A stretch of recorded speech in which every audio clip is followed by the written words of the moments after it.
ഇന്ന് തന്നെ ഡൗൺലോഡ് ചെയ്യൂ. കാണൂ നിങ്ങളുടെ ഫേവറേറ്റ് ഷോസ്. നീ കൃത്യമായിട്ട് ഭക്ഷണം കഴിക്കുന്നുണ്ടല്ലോ. എല്ലാ കുട്ടി ആയതുകൊണ്ട് ആര് വേണമെങ്കിലും വിളമ്പി തരൂ. എത്ര വേണമെങ്കിലും നിനക്ക് കഴിക്കാം. ഞാനിവിടെ കിടന്ന് പ്രാണം പോകുന്നത് തന്നെ മിച്ചം. എനിക്കെന്തോ കാര്യമായിട്ട് സംഭവിച്ച പോലെയാണല്ലോ പറയുന്നേ. ഈ നിലയ്ക്ക് ആ വെടിയുണ്ട എന്റെ നെഞ്ചിലാണ് കൊണ്ടതെങ്കിലോ?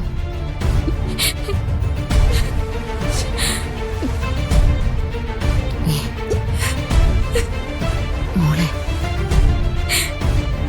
കരയാതിരിക്കാം. കരയില്ലേ? എന്തിനാ എന്നെ വിഷമിപ്പിക്കാൻ വേണ്ടി ഓരോന്ന് പറയുന്നത്? അങ്ങനെയൊന്നും പറ്റില്ല. എന്റെ കണ്ണനോട് എപ്പോഴും ഞാൻ പ്രാർത്ഥിക്കുന്നല്ലേ. ഇത് കണ്ണന്റെ ഒരു നോട്ടക്കുറവ്, അത്രേ ഉള്ളൂ. ഒരമ്മയുടെ സൗഭാഗ്യം എന്താണെന്നറിയോ? ഒന്നാമത് മക്കള് സന്തോഷത്തോടെ ജീവിക്കുന്നത്, അവരുടെ മുഖത്തൊന്നും ഒരിക്കലും ചിരി മാറാതെ നിൽക്കുന്നത്. പിന്നെ ദേ ഇതുപോലെ ഒന്ന് കാലിടറിയെന്ന് കേൾക്കുമ്പോ വന്ന് കാവലിരിക്കുന്നത്. ഒരു ബോധക്കേട് വന്ന് വീണു പോയാ ഉള്ളിന്റെ ഉള്ളിൽ എപ്പോഴും ഒരു തോന്നലുണ്ടാവും, കണ്ണു തുറന്ന് നോക്കുന്നത് മക്കളുടെ മുഖത്ത് തന്നെ ആയിരിക്കുമെന്ന്. അല്ല, വരുൺ എവിടെ? പുറത്തുണ്ട്. ഇനി ഒരുപാട് ശ്രദ്ധിക്കണം. ACPയുടെ അന്വേഷണമൊക്കെ മുറക്കി നടക്കുന്നുണ്ട്. പക്ഷേ കുറ്റവാളി ആരാണെന്ന് ഇതുവരെ മനസ്സിലായിട്ടില്ല. തൊട്ടടുത്തുള്ളവരെ പോലും വിശ്വസിക്കാൻ പാടില്ല. എന്റെ അനുഭവം അങ്ങനെയൊക്കെ തന്നെയാ മോളെ. പേടിക്കണ്ട, അമ്മ വിട്ടുകൊടുക്കില്ല നിന്നെ, ഒരിക്കലും വിട്ടുകൊടുക്കില്ല.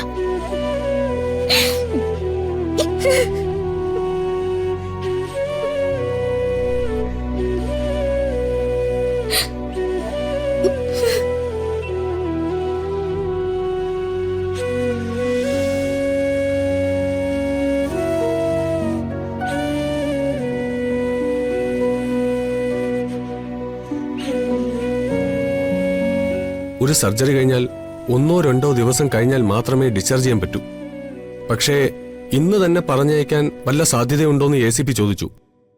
ശ്യാമ മേഡത്തിന്റെ സുരക്ഷാ കാര്യങ്ങളാണ് അദ്ദേഹം പറഞ്ഞത്. എന്നിട്ട് സാറിന്റെ തീരുമാനം? പരിപൂർണമായ കെയർ നിങ്ങളുടെ ഭാഗത്തുനിന്നുണ്ടാവണം. ഇവിടുത്തെ സ്റ്റാഫ് ഒന്ന് മുറിവ് ഡ്രസ് ചെയ്യും. മരുന്നുകൾക്കൊന്നും മുടക്കം വരുത്താതിരിക്കുക. കൈ അനങ്ങാതിരിക്കണം. കൂടുതൽ മെന്റൽ സ്ട്രെയിൻ ഇല്ലാതിരിക്കുന്നതാണ് നല്ലത്. ശ്രദ്ധിക്കാം ഡോക്ടർ. ആക്ച്വലി ഞാനൊരു റിസ്ക് ആണ് എടുക്കുന്നത്. പക്ഷേ മേഡത്തിന്റെ കാര്യങ്ങൾ പൂർണ്ണമായും ബോധ്യമുള്ളതുകൊണ്ട് ഞാൻ ഡിസ്ചാർജ് ചെയ്താം. Thank you doctor.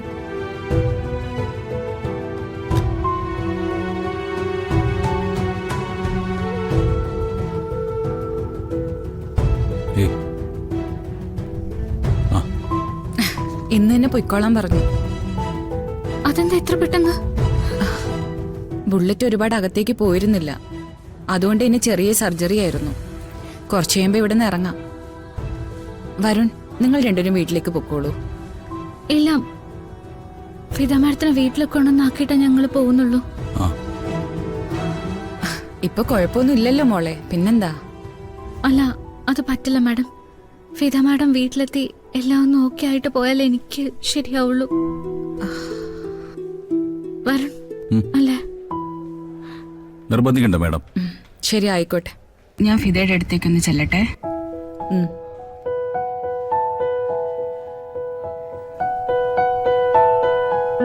വരുൺ പൂർണ്ണമായിട്ട് സുഖമായിട്ട് ഹോസ്പിറ്റലിൽ നിന്ന് വിട്ടാൽ മതിയായിരുന്നല്ലേ? ചിലപ്പോ ഫിദ മാഡം നിർബന്ധിച്ച് പറഞ്ഞു കാണുമെന്ന് എനിക്ക് തോന്നുന്നു. എടോ, ഡോക്ടർ ഇത്ര ധൈര്യത്തോടു കൂടി പറഞ്ഞതല്ലേ, പിന്നെ നമ്മൾ അതിനെക്കുറിച്ച് ആലോചിച്ച് വിഷമിക്കുന്ന എന്തിനാ? തൽക്കാലം ഈ സംഭവം കണിമംഗലത്ത് ചെല്ലുമ്പോൾ മുത്തശ്ശിയോടും അമ്മയോടൊന്നും പറയാൻ നിൽക്കണ്ട.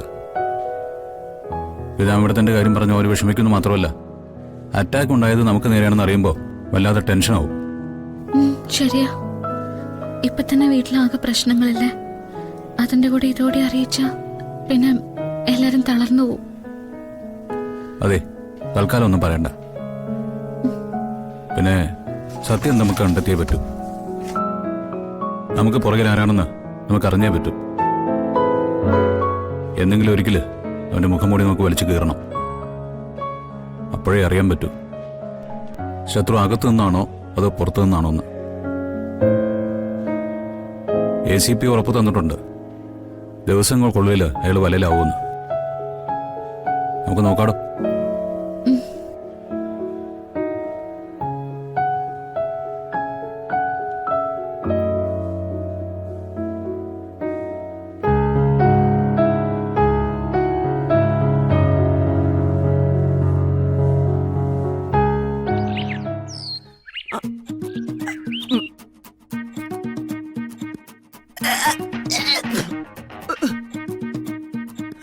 അയ്യോ, എന്നെ കൊണ്ട് ഭക്ഷണം പോലും ഇറക്കാൻ വയ്യല്ലോ. എന്നെ കൊണ്ട് പറ്റുന്നില്ല. ഓ, വയറെരിച്ചിൽ കഴിഞ്ഞപ്പോ ചങ്ക എരിയാൻ തുടങ്ങി. മുത്തശ്ശിയുടെ കയ്യില് ഏത് കാര്യത്തിനും പ്രതിവിധി ഉള്ളതല്ലേ? എന്നിട്ട് ഇതെന്താ മുത്തശ്ശിക്ക് മാറ്റാൻ പറ്റാത്ത?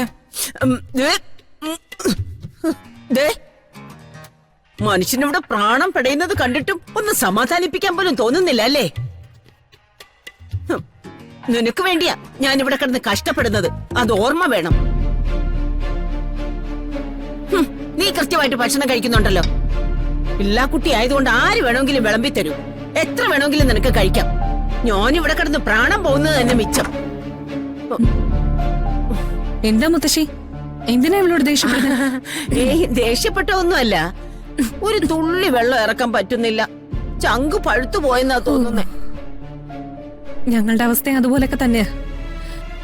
ഞാൻ ഭക്ഷണം എടുത്തു വെച്ചിട്ട് കൊണ്ടുപോയി കളഞ്ഞു.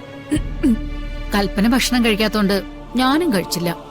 ഓ, എന്നോടുള്ള സ്നേഹം കൊണ്ടല്ലേ, അല്ലാതെ ഇറങ്ങാത്തോണ്ടല്ല. മതി മതി, നമ്മൾ തമ്മിൽ വെറുതെ അങ്ങോട്ടും ഇങ്ങോട്ടും പറഞ്ഞ് തല്ലുകൂടണ്ട.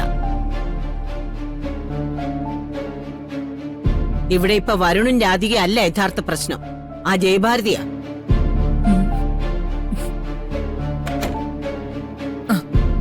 അത് സത്യ മുത്തശ്ശി.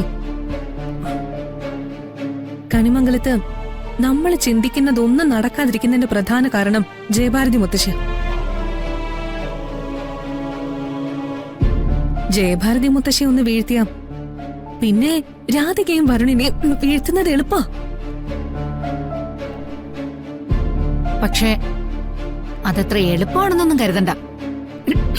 നല്ല ഉരുക്കല മനസ്സവർക്ക്. എത്ര നല്ല ഉരുക്കായാലുവേ നല്ല തീയിലൊന്ന് തട്ടിയാ അത് ഉരുകും. നിങ്ങൾ നോക്കിക്കോ.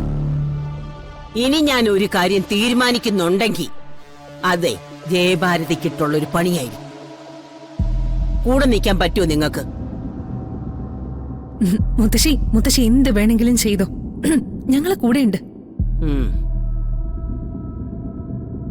പക്ഷേ ഒരു കാര്യം, നേരെ നിന്ന് ഞങ്ങൾക്ക് എതിർക്കാൻ പറ്റില്ല.